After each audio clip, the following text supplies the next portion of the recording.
Do you need a backup crossbow?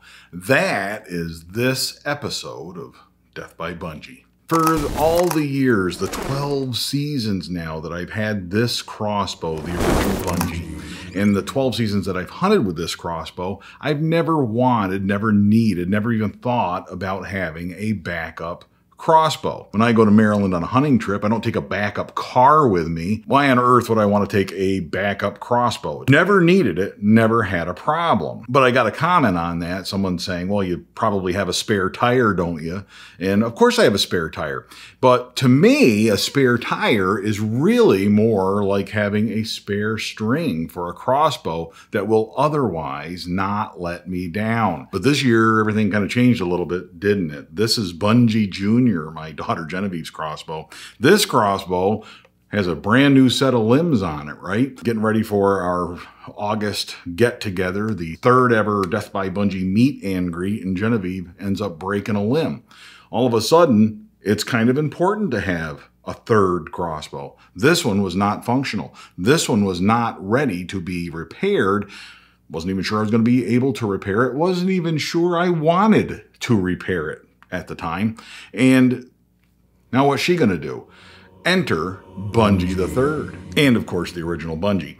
Very helpful to have additional crossbows to make sure that we could get the job done. And it all worked out fantastic. Bunjie Jr.'s back up and running, working perfectly. You probably have already seen our trip to Maryland. You've seen Genevieve's big buck, her successful deer hunt. And if you're interested, Black Friday sale, 20% off everything on deathbybunjie.com. Yeah! And it's not just me and Genevieve worrying about backups at this time of year. You're in the middle of the hunting seasons, and all over Facebook, all over YouTube, we see limbs breaking and people talking about their limbs breaking on their crossbows. Some of my friends locally and family members have broken limbs this year. It's a big issue with modern crossbows. All of a sudden here, things change. With modern crossbows, do you need a backup? Maybe that's something we need to consider. One friend of Bunjie who I've talked to actually buys multiple crossbows of the same kind. You can go to Walmart right now and buy a center point crossbow for 200 bucks, and maybe you buy 2 of them. There's your backup. It's exactly the same crossbow.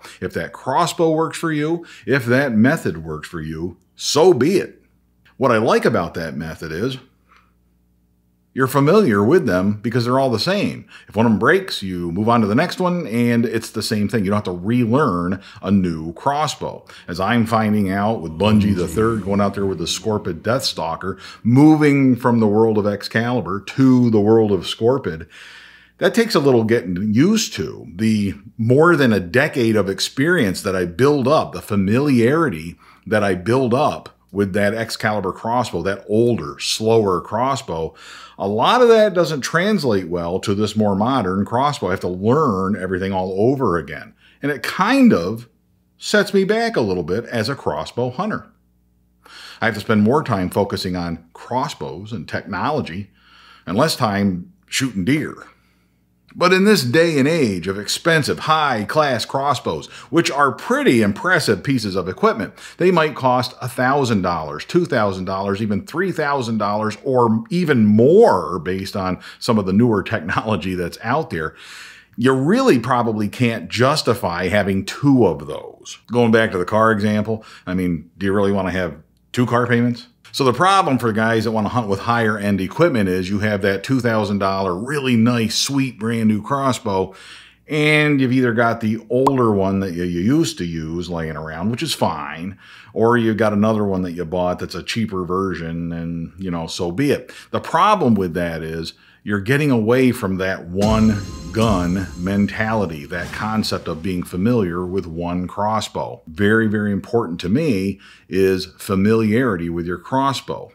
My favorite quote when it comes to hunting is beware the man who shoots one gun. And the reason for that is the guy that shoots one gun gets really good at it, right? You get really familiar with something, hunting with it for 12 seasons, and This crossbow is a perfect example of that. This thing, I am telling you, I can break it down, put it back together on the road, in the basement, wherever I got to do it. I can change a string in seconds. I can tell you right now, I can cock this thing and load it in the dark, blindfolded if need be. Unless the backup is identical to your first one, you don't have that familiarity. And to me, I value that familiarity way more than I value what am I going to do if this one breaks. If you spread your experience over 2 crossbows, you're not going to be as good with either one of them. Going back to the car example, you get in somebody else's car and drive it. Yeah, you can drive it, but how do you adjust the seat? Where's the windows and where's the the lights? And it's all, This guy right here is a perfect example of what I'm talking about. This is a phenomenal crossbow. It is the slick black Cadillac of crossbows, in my opinion. It suits me fantastically. This thing does things that the original Bunjie cannot do in the deer woods. This will go an arrow through a deer at 20 yards before that deer can react. I don't have over a decade of experience with this crossbow, so it's hard for me to give you all that information, but we'll learn that information together as we go forward in Death by Bunjie, as the Death by Bunjie crossbow story continues to evolve, continues to unfold. This crossbow is a phenomenal piece of equipment, but I just don't have the level of experience with it yet. And that really is something that this year to me was very, very obvious. This crossbow is a little different from Bunjie. You have to decock it by firing a decocking arrow. Not a big deal, but on at least 2 occasions I've left the woods without my decocking arrow. I've left it in the woods and had to go back and get it, pick it up. In our Maryland video, you see me walking through the woods with my decocking arrow, the thumper as I call it. This is my decocking arrow. I didn't shoot the deer with this. I forgot it and left it at the stand, and the crossbow had been put away in the car, and when I went back to collect my deer, oh, there's my decocking arrow. Let's take that with us.